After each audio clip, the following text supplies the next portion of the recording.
Good morning to the Dr. Hazim. Today I want to present the questions 2 that is compare a bill of material and a cookbook recipe. Before I present, I will introduce first me. My name is Liu Juni and my number matrix is 299666. For the bill of material, is a detailed list used in a manufacturing that tells you everything need to build or assemble a product.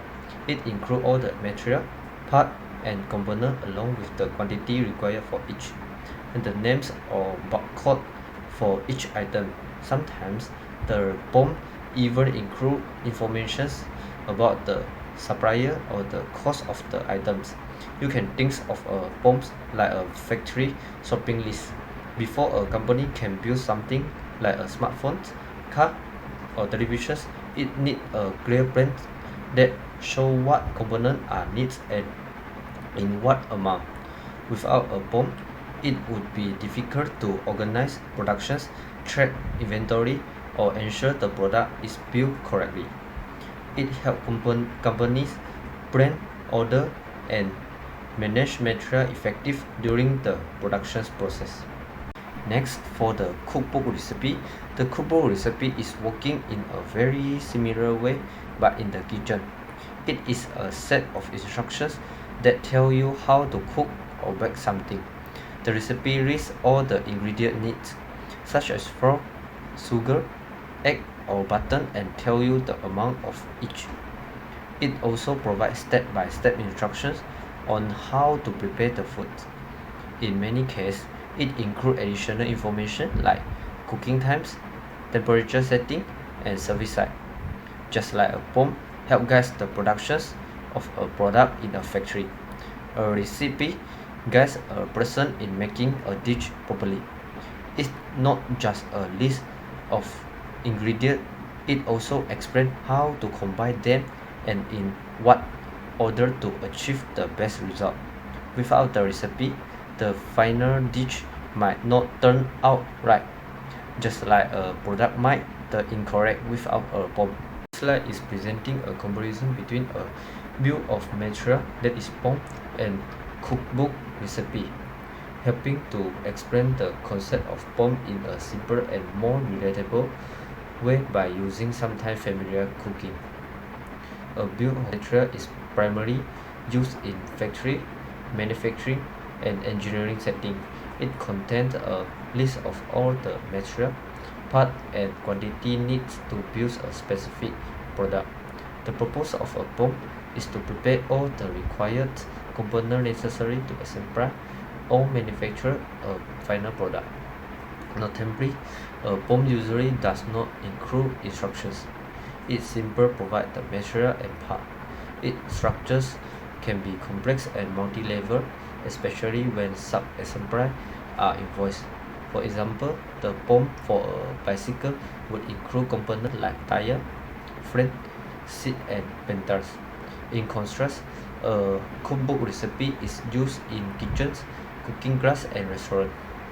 Instead of part and material, it includes a list of ingredients and instructions on how to cook them. The purpose of a recipe is to prepare a meal. Recipes are more user-friendly because they include step-by-step instructions, making them easy to follow. Their structure is usually simple and secretive.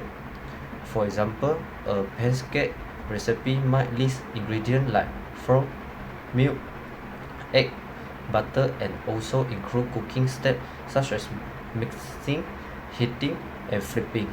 In summary, this slide highlights that while BOM and recipe serve as guides to prepare something, a BOM focuses on assembling product without instructions, and a recipe focuses on cooking meal with detailed steps.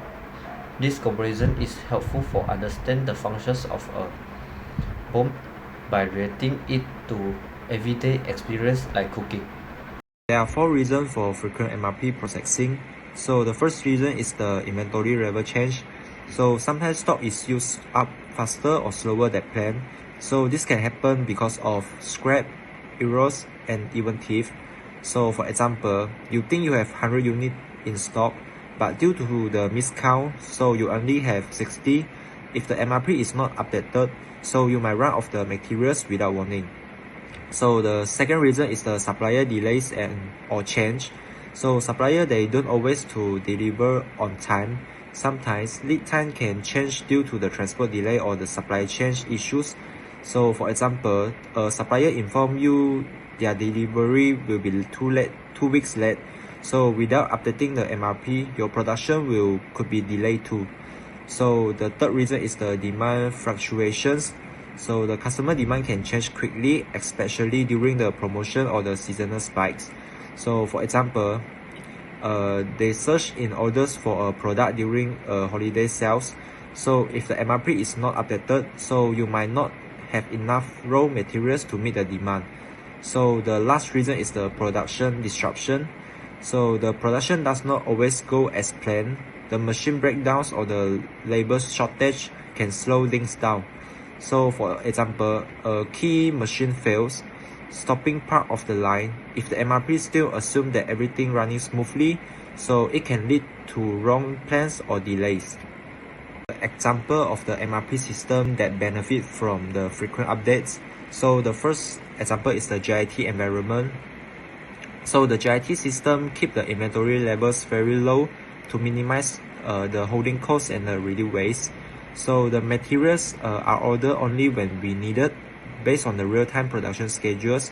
So for example, an automotive manufacturer using the JIT relies on part arriving just hours before they are used on the assembly line. Any delay or demand change require immediate MRP updates to avoid the production stoppage. So the second example is the e-commerce fulfillment. So the e-commerce deals with the highly variable and fast-moving customer demand. Orders can surge or drop quickly due to the trends, promotion, or the viral content. So for example, an online retailer launched a flash sale and a product suddenly received 5 times more orders in one day. Without frequent MRP updates, the stock ups or the over ordering may occur. So the second example is the custom or engineer to order manufacturing. So this type of manufacturing involves unique product, each with ins on bill of material, which is the BOM, and lead times. Every new customer order could significantly change the material requirements. So for example, a company making custom industry machine to get an order that needs a new motor type and extra sensor. So MRP must be updated immediately to reflect the new materials needs and deliver schedules. So the consequences of delay the MRP processing. So what happens when the MRP records are not processed on time? So the first is stock up. So if the materials are not ordered in time, production cannot continue. So this lead to delays and missed schedules and a lot of fluctuation on the production flow. So the next is the exit inventory. So without the timely updates, the system might order more that you actually need. So this ties up the money and takes up the space, which could be used more efficiently elsewhere. So then we have missed delivery the deadlines. So late production mean late shipments. So the customer don't get their product on time. So and your company, the reputation can suffer. So they also increase the cost. When you are behind, you may have to rush the orders, pay for the express shipping, or schedule overtime for workers, all of which add quickly. So the last is the inefficient production. If the MRP data is outdated, so the shop floor may run with the wrong work orders. This can cause the idle machines, confuse workers, and waste times. For university activity, and what are the consequences for some of these mismatches?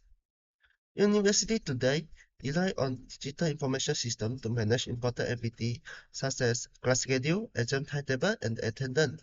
These systems are designed to simplify operation and improve accuracy.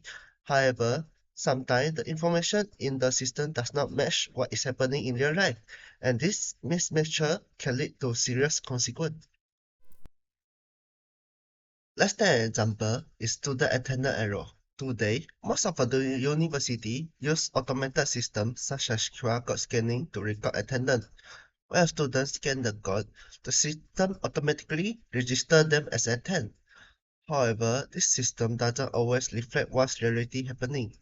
In some cases, students scan the QR code and then leave the class early, or even some students will ask a friend to scan the code for them while they don't attend at all. From the system perspective, it shows the student as attend the class and participating.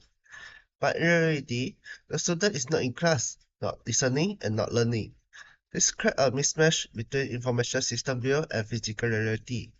Because of this, lecturer may assume the student is active and they might give full mark for participation or accept coursework that should not be valid.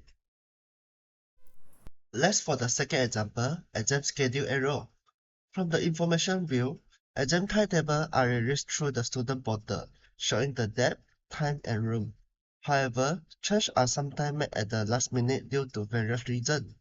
Unfortunately, these updates are not always reflected across all systems. It will show the outdated or incorrect information on the system. Now, from the physical reality, room might be changed due to space limitation or because they conflict with another course. As a result, students might go to wrong room or arrive late. Sometimes they even miss part of the exam because the incorrect information. This mismatch lead to serious consequence. Students lose valuable exam time, and in some cases, they might not be allowed to enter the exam hall at all if they are late. More importantly, this repeated error reduces students' trust in the university digital system.